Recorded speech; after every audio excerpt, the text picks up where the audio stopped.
Hi, everyone. We kick off the program with a compelling conversation about succession planning. People don't often talk about it because it's a hard subject, and we have two experts who understand it very well. Jay Levine, CPA partner. He's a partner who happens to have a CPA at Prager Metis, our longtime partners, and Tony Zecca, practice leader, Prager Metis Advisory Services. Good to see you, gentlemen. Good morning. Good morning. Hey, Tony, let's kick this off. Succession planning. First, what is it? Second, why is it so hard to talk about, much less do right? Succession planning is all about planning for the exit from your business. Entrepreneurs, people that own businesses, built them up, family businesses, at some point, the ownership has to be passed on. And what makes it difficult is the emotional part of it. Someone who's built a business, spent their whole life doing it, letting that go and giving it to someone else to then run is a big emotional challenge. And so it's important to start doing it, because succession planning should start 3 to 4 years before the entrepreneur is ready to sell the business, because there's so much that has to be done to optimize the value of the business and to prepare the owner for what does he do or she do with the money that they get once they sell the business. So there's lots of aspects to it. Jay, let me ask you this. In light of what Tony just said, both of you and your colleagues have this conversation with the CEO or other top executives in an organization. How much of it is, as Tony said, highly personal? Virtually all of it. I mean, there's a lot of commonality, but it's really about finding out what their goals are and what they really want. It's not a one size fits all. You know, one guy, entrepreneur, may want to say, I just want to maximize the dollars. Another one may leave it to his family. Another one may want to have a big legacy and have the name. It's about them achieving their goals, which is very individual. And so finding out what they want is of paramount importance for starting this process and achieving it, because that tells you the road you're going down. There's many different roads you can go down, many different ways you can transition a business. But I'm sorry for cutting you off. There's a little bit of a delay here. But Tony, I want to follow up here. How much do mergers of organizations, corporations, whatever, come together, mergers, acquisitions, otherwise known as M&As, right?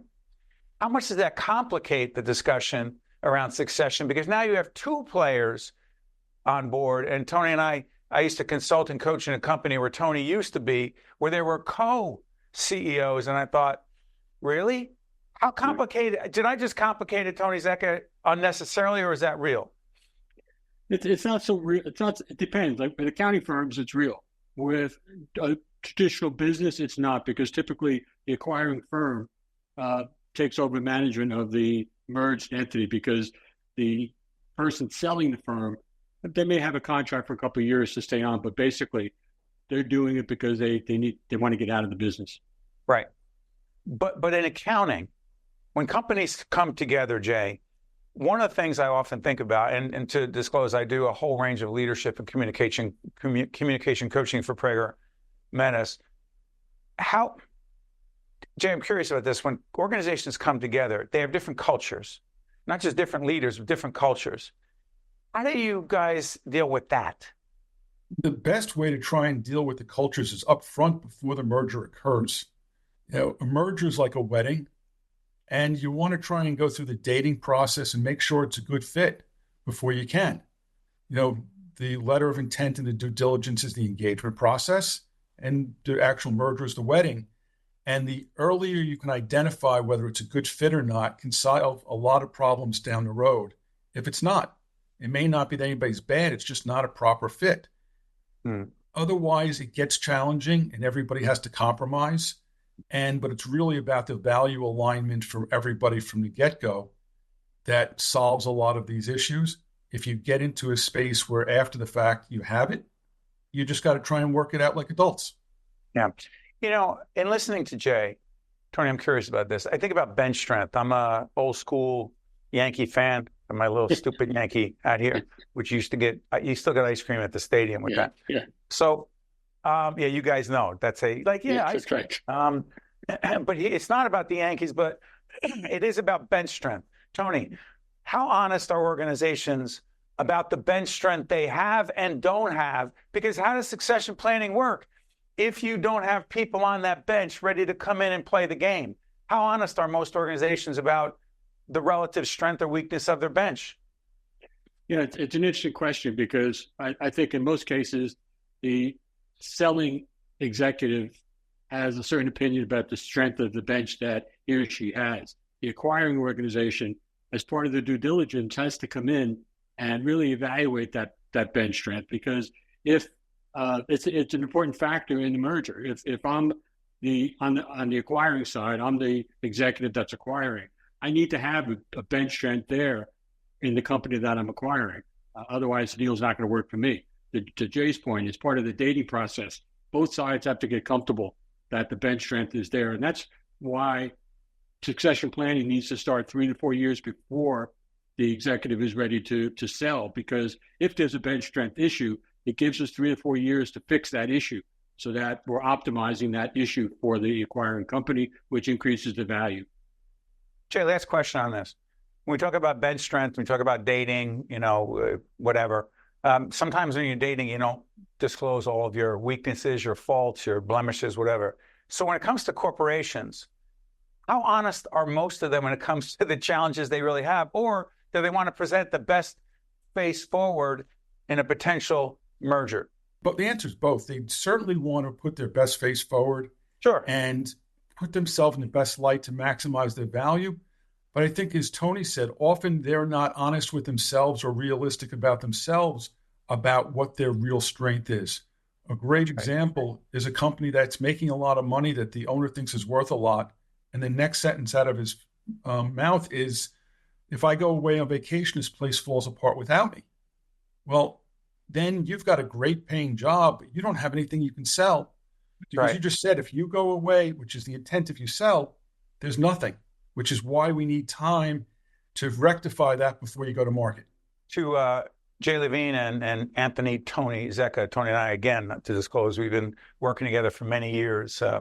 He is a consultant, me doing leadership and communication coaching. I want to thank Jay and Tony for joining us, talking about a difficult but incredibly important topic. Thank you, gentlemen. We appreciate it. Thanks, Steve. You guys stay with us. We'll be right back. This edition of Lessons in Leadership is made possible by the Buccino Leadership Institute at Seton Hall University, Prager Metis, Valley Bank, the International Union of Operating Engineers, Local 825, the North Ward Center, the New Jersey Sharing Network, Delta Dental of New Jersey, the Helix, Fedway Associates, Inc., the Port Authority of New York and New Jersey, Choose New Jersey, and Seton Hall University, showing the world what great minds can do since 1856. This is Mary Gamba. If you want more leadership tips and tools, log on to stand-deliver.com. That's stand-deliver.com. Promotional support for this edition of Lessons in Leadership with me, Steve Adubato, and my colleague Mary Gamba has been provided by NJ.com, NJBIA and New Jersey Business Magazine, CIANJ and Commerce Magazine, and the Meadowlands Chamber and Meadowlands Media. I am alive today thanks to my kidney donor. I am traveling and more active than ever before. I'm alive today thanks to my heart donor. I'm full of energy and back singing in my church choir. I'm alive today thanks to my lung donor. I'm breathing easy and I'm enjoying life's precious moments. There are about 4,000 people in New Jersey waiting for a life-saving transplant. Donation needs diversity. For more information or to become an organ and tissue donor, visit njsharingnetwork.org. Welcome back to Lessons in Leadership. Steve Adubato with my colleague, Mary Gamba. Mary, we've been doing these mini seminars for a couple of years now. People should go on our website. Sylvester will put it up, stand-deliver.com. Look under all these seminars we've done that are really, it's free. We're not even charging you for them. Go on the website and look at them. Right now, I want to do a mini one on something I told you many of the clients I coach ask about their careers, meaning where in my job description does it say I'm a career coach? But you wind up doing career coaching as a leadership coach. You and I have been doing some research on this. Let's give people 3 or 4. I think we could do 4. Absolutely. Let's go for it. On the Chiron will say something like, I don't know, advancing your career. That's a terrible headline. We'll figure it out later. What do you got first, Mary? Let's go with identify your career goals. If you don't identify those career goals, there is no way that you could know. It's like a roadmap. And literally, Tony and Jay were just talking about it. It's succession planning. It's what's my next step going to be? Anything in life, you need to plan. But in order to plan, you have to have goals so you know what is a success. To Mary's point, before we put up the next bullet, don't go 6 goals ahead. Meaning, you ever see in sports, people are like, I'm looking forward to the playoffs. Well, you have a game next Sunday, and if you don't focus on that game, you may miss those playoffs because you weren't present. It's great to have goals, but don't have too many goals ahead. Just the one ahead of you. Next, Mary. Create and share content. And Steve, you are the master of that. You taught me that 20 years ago. You said, if you want to have value for your organization and for those around you, you must create content, whether that's a column, a blog, a video podcast, something that will be of value for others. So you're just not going to someone to say, hey, I need something from you. As you said, we have free content on our website. Nothing is free these days, but these mini seminars are. So go and check that out. And that's exactly what Lessons in Leadership is all about. That's what the book, I don't have Lessons in Leadership 2.0. Mary, do you have that prop next to you? I do. Let me just reach over and grab it. It's right here. Yeah. Well, that's it. And my airbrush picture right on the front. So here's the key. Content is still king or queen. Point. Just don't have stuff in your head. Put a blog together. Put something on Facebook where you're giving out advice or sharing your thoughts.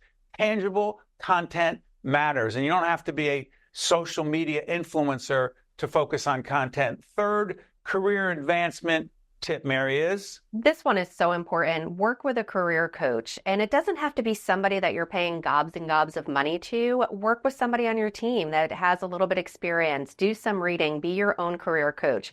Online, you could join anything from Toastmasters. You can go in person to Toastmasters. A career coach is just someone that's not going to be afraid to tell you what you may not want to hear, but what you need to hear.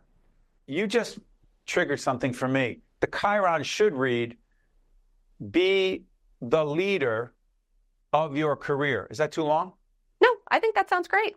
But that's what it, be the leader of your career. When I'm coaching people, I do all this coaching and leadership and communication, different firms, and it's an honor to do that. Mary does it as well with other folks in organizations. But I got to say something.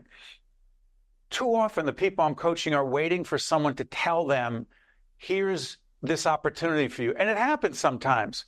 But be the quarterback / be the leader of your own career, meaning identify what it is you want, identify the plan to go after it. You are responsible. You don't make the decision, but you're responsible for putting yourself in a position in an organization to be seen as someone who should, quote, move up the ladder because you're too valuable. Mary, I don't know what your last tip is, but I know what mine is. You go for it, Steve.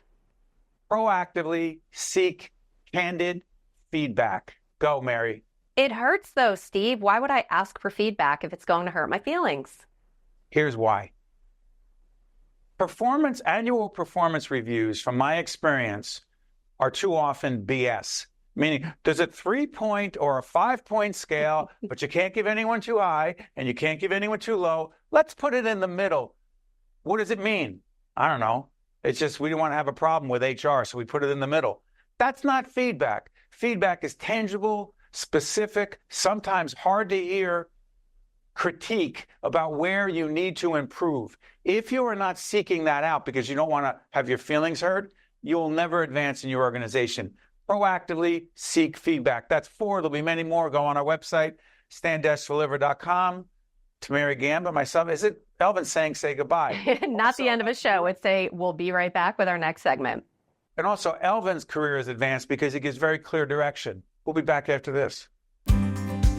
This edition of Lessons in Leadership is made possible by the Buccino Leadership Institute at Seton Hall University, Prager Metis, Valley Bank, the International Union of Operating Engineers, Local 825, the North Ward Center, the New Jersey Sharing Network, Delta Dental of New Jersey, the Helix, Fedway Associates, Inc., the Port Authority of New York and New Jersey, Choose New Jersey, and Seton Hall University, showing the world what great minds can do since 1856.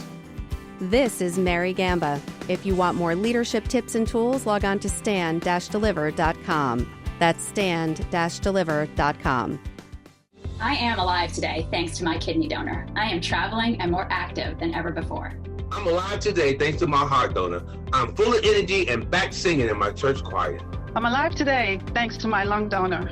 I'm breathing easy and I'm enjoying life's precious moments. There are about 4,000 people in New Jersey waiting for a life-saving transplant. Donation needs diversity. For more information or to become an organ and tissue donor, visit njsharingnetwork.org.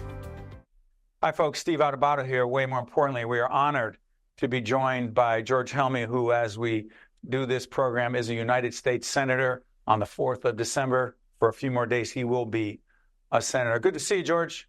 Steve, so great to be with you. And frankly, it's my honor to be on the program again with you. And thank you again for what you and your team do. Appreciate that. George, let me ask you this. As we were joking before, there's so many things about you in the news as we're doing this program.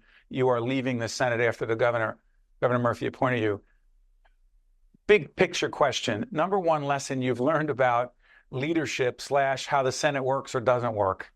You know, Steve, it goes back to conversations. The lesson I've learned is the lesson you and I have discussed many times privately and publicly, is we are all in the relationship business. And you can get into your own camp and scream into the cave and rile up those who are already on your side. Or you go out of your way to leave your office, go down the hall, shake somebody's hand, ask them for a cup of coffee or a drink, and get to know them. And find the areas where you're going to have agreement. You know, everybody comes to this building, I believe, with the intention to create change for the people in their state or their district. And if you can meet them on their field, you're likely to find some common ground. You'll still disagree with them on 98% of things, but I didn't think I'd have relationships with some of the Republican senators just based on who I thought they were, based on who I saw on CNN or Fox News or MSNBC. And you get here and you say, hey, why are you here? And, I've been able to advance real conversations that I think long after I take off this pin in a few days, I'll be able to really help New Jersey with the relationships we've built. And so the lesson in leadership is meet people where they are, get out of your bubble, and go build relationships. You know, it's so interesting you say this, Senator, because, and again, this will be seen for several months into 2025, and the lessons in this conversation will be just as relevant. But I'm curious about this. A couple of your priorities in the 90 days you will have been in the Senate: youth mental health, and also we'll talk about humanitarian aid to Gaza, Lebanon, and the West Bank. First, youth mental health. I'm curious.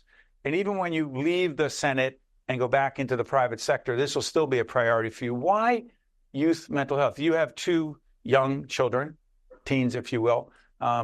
We have one who's at that age and then some who are older. But this youth mental health thing, an epidemic, George? An epidemic, a significant crisis that I felt was being undertold. The story was being undertold in these incredible halls. And, being chief of staff to Governor Murphy during the COVID pandemic, we already saw what kids were facing before the pandemic. You and I, Steve, were talking about our children on the lead into the story and our children, what they're experiencing. And, when we were kids, it wasn't that the world was great, but we didn't wake up to political turmoil, climate change, mass casualty events in schools. The kids are being bombarded with negativity all day. Then they get on their social media, and big tech's creating algorithms that targets them. They create massive revenue streams off of them. So kids are constantly in comparison mode. Where are my friends versus where am I? Well, whose life am I watching on a stream versus what my life looks like? So it's the thief of joy. And I really do believe, I believe it, the data is telling us our kids are not okay. And, as you know me well, I am data oriented. And I wanted to come here in 90 days and find an issue where I thought that there was bipartisan ability to move the conversation, actually drive legislation. And in those meetings that I mentioned earlier, say, hey, look at this data on how many of our kids are creating suicide plans. Look at the data just in 10 years about the doubling of kids being seen in emergency rooms because of self-harm. We have a problem, and it's our obligation as policymakers, whether it be at a local, state, or federal level, to do something about it. And I've just been so encouraged by the bipartisan support and, frankly, the uplifting that many of the members here have given me on that issue. To the Senator's point, please go on our website, steveadubato.org. We've done numerous interviews with experts in the field of youth mental health. Put in the youth mental health name and under topic, and you'll see those interviews. Check them out. Senator, let me ask you this. You talk about bipartisanship, making friends or building relationships with people both sides of the aisle. But as we do this program leading up to a new president, new Congress taking over, again, be seen in January, February, March, are we as polarized as it feels?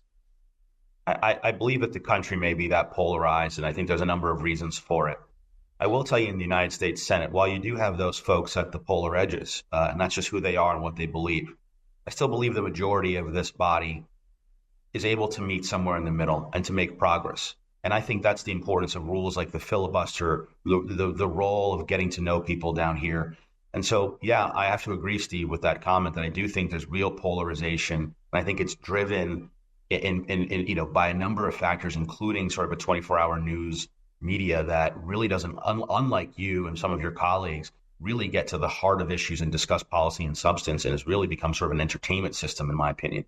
But I still believe, having now come back from my third tour, as you know, I did 2 tours as a staffer here, but doing this 90 days and getting to really, sit with all these members, the body still is capable of doing big things on behalf of the American people. And I leave here actually more optimistic than where I came in.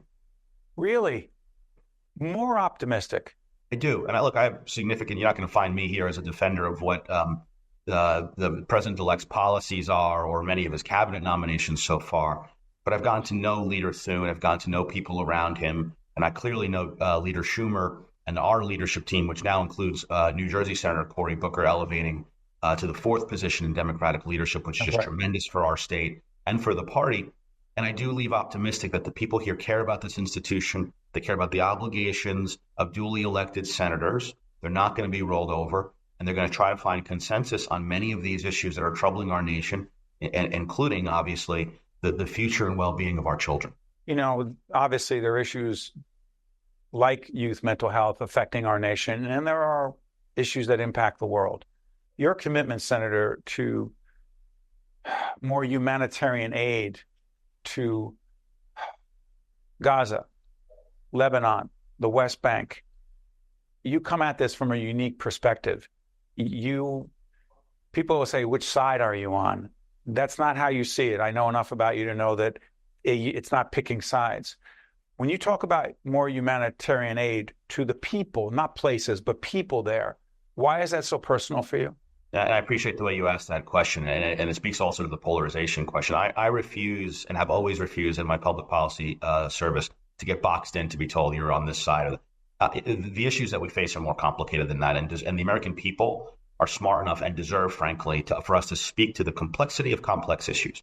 And so, being on the Senate Foreign Relations Committee, much of the conversation that was happening about the issue in the Middle East was defense, armaments, and really the armed conflict. And I said, okay, I'm going to immerse myself in that. I have foreign policy experience. Clearly, I worked under Senator Booker, who's a member of that committee. But I said, where is the commentary on the 50,000 lives lost in Gaza and the devastation that is currently happening in the West Bank? And then when the crisis escalated into Israel's efforts against Hezbollah, what's happening with Lebanon, which already had an influx of Syrian refugees who had left the crisis there. And so, look, leadership requires courage and requires you to be bold and requires you to know that when you speak up on these issues, you're going to get hit from both sides, because one side's going to tell you you're not doing enough here and the other side's going to tell you, how dare you. But we spoke up with boldness, and I can't tell you how much praise we got from, frankly, all sectors of the Democratic Party and Republicans, who thanked me after my floor speech on Gaza and said, thank you for saying that, and we hope more members will come to the floor and speak to the devastation. We're seeing the decimation of a human population because we can't get supplies that I personally saw on a trip to Jordan. And I'm meeting, just so you know, with the King of Jordan actually very soon, just so the New Jersey people know that we are truly running through the tape here in the honor they've given me in serving.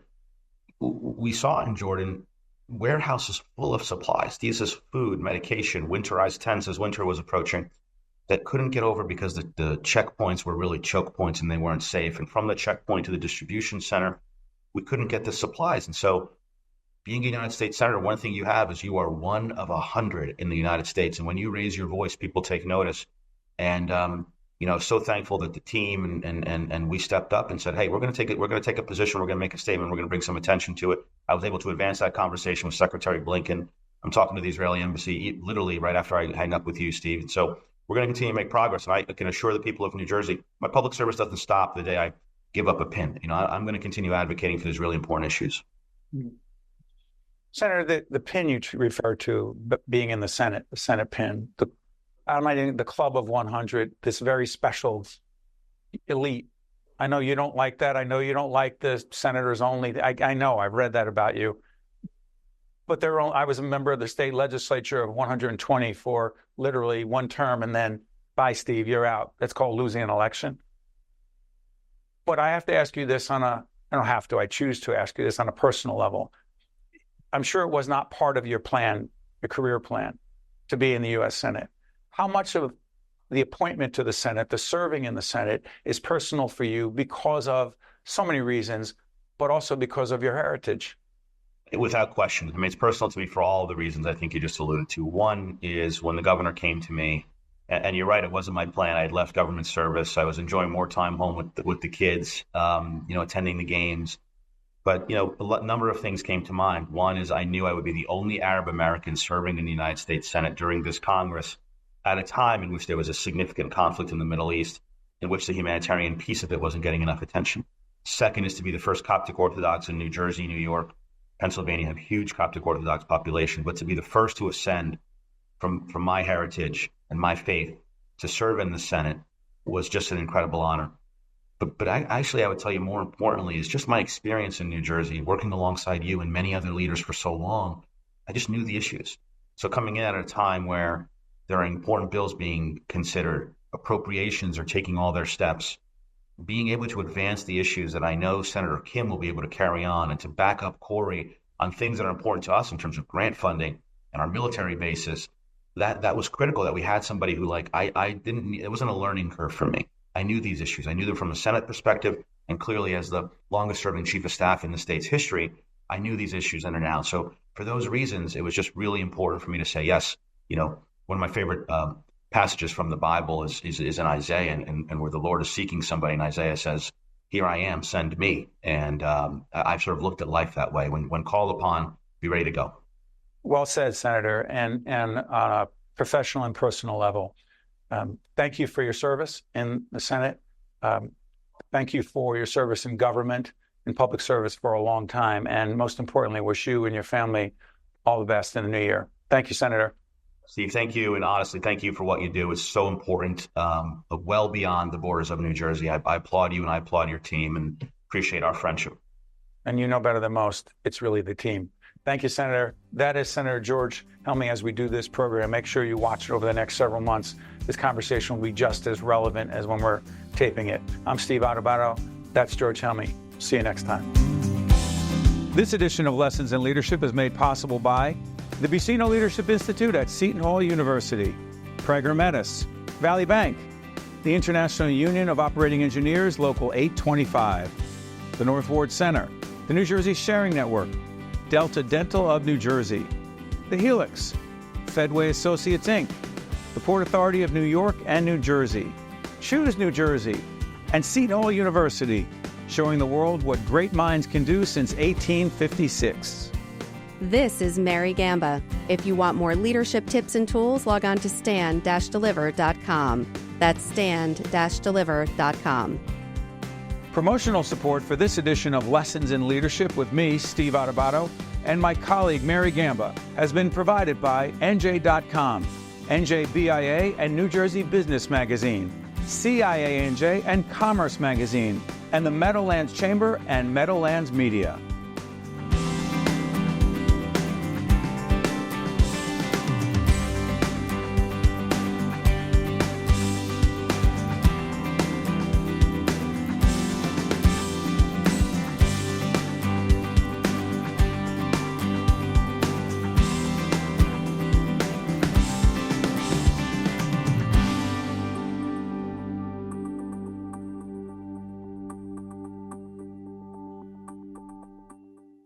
I am alive today thanks to my kidney donor. I am traveling and more active than ever before. I'm alive today thanks to my heart donor. I'm full of energy and back singing in my church choir. I'm alive today thanks to my lung donor. I'm breathing easy and I'm enjoying life's precious moments. There are about 4,000 people in New Jersey waiting for a life-saving transplant. Donation needs diversity. For more information or to become an organ and tissue donor, visit njsharingnetwork.org.